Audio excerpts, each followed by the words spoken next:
જય માતાજી મિત્રો, ગુરુ આશ્રમ બગદાણા, જ્યાં સંત શિરોમણી શ્રી બજરંગદાસ બાપાના દર્શન કરવા લાખો લોકો ઉમટી પડે છે, જ્યાંનું અન્નક્ષેત્ર ખૂબ જ વિશાળ અને ખૂબ જ જાણીતું છે.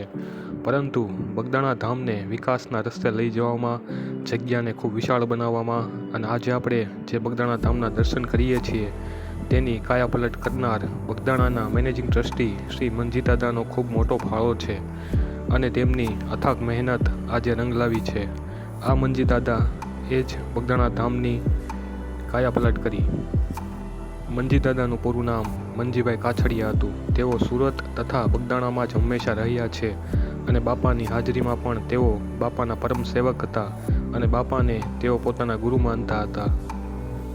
પરંતુ સમય જતાં બાપાના દેહ ત્યાગ બાદ આશ્રમના ટ્રસ્ટી મંજીદાદા કઈ રીતે બન્યા તેનો પણ એક અદ્ભુત પ્રસંગ છે. મંજીદાદાની યુવાન વય બગદાણામાં જ્યારે બાપાની હાજરી, મંજીદાદા બાપાના દર્શન કરવા ત્યાં અવારનવાર આવતા અને ત્યાં રોકાતા. તે સમયે મંજીદાદાએ ગ્રેજ્યુએશન પૂરું કરેલું અને અમદાવાદમાં તે સમયે PSI પોલીસની ભરતી ચાલુ થયેલી. મંજીદાદાએ પણ આ ભરતીમાં ભાગ લીધો અને પરીક્ષા આપી હતી. સમય જતાં એક દિવસ બગદાણા આશ્રમમાં બાપા, મંજીદાદા અને અન્ય લોકો બેઠેલા હતા. તેવામાં એક ટપાલી મંજીદાદાના નામની ટપાલ લઈને આવ્યો. મંજીદાદા ટપાલ ખોલે છે. આ ટપાલમાં કાગળ હતા કે મંજીદાદા PSI ભરતીમાં પાસ થયા છે અને અમદાવાદમાં આગામી સમયમાં હાજર થવાનું છે તેનો ઓર્ડર હતો. મંજીદાદા ખૂબ ખુશ થયા. બાપાને કાગળ આપ્યો અને કીધું, બાપા, તમારી કૃપાથી હું PSI બની ગયો.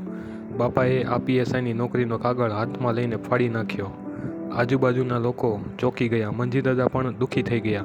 બાપા, આ શું કર્યું તમે? આ મારી પોલીસની નોકરીનો ઓર્ડર હતો, તમે શા માટે તેને ફાડી નાખ્યો? પરંતુ તેદી બજરંગદાસ બાપા મંજીદાદાને જવાબ આપ્યો કે મંજી, તારે અમદાવાદનો ફોજદાર નહીં પણ બગદાણાનો ફોજદાર બનવાનું છે. પરંતુ તે સમયે મંજીદાદા ખૂબ દુઃખી થયા અને તેને કંઈ સમજાયું નહીં. સમય ગયો. બાપાએ દેહ ત્યાગ કર્યો અને આશ્રમનો વહીવટ હવે કોને સોંપવો તે નિર્ણય લેવામાં આવ્યો.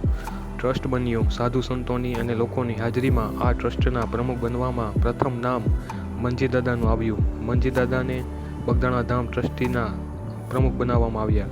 ત્યારે મંજીદાદા બધું સમજ્યા કે બાપાને પહેલેથી જ ખબર હતી કે આવનારા સમયમાં મારે ટ્રસ્ટના પ્રમુખ બનવાનું છે અને આ બગદાણાની ધુરા મારે સંભાળવાની છે, નહીં કે પોલીસ PSI બનીને બગદાણાથી દૂર જતું રહેવું.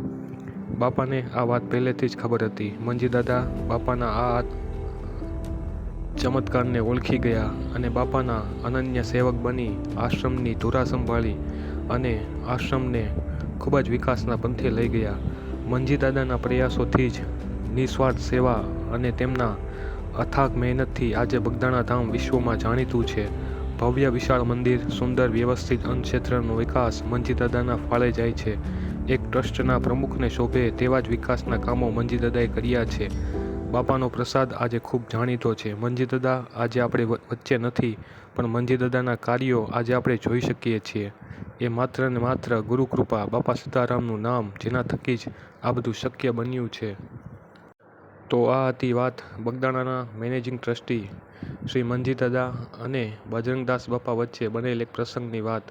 મિત્રો, વિડીયો ગમે તો લાઈક કરો, શેર કરો, સબસ્ક્રાઈબ આપણી ચેનલ જાણ્યા જેવી વાતો અને કમેન્ટમાં જય બજરંગદાસ, જય બાપા સીતારામ લખવાનું ચૂકતા નહીં. અસ્તુ.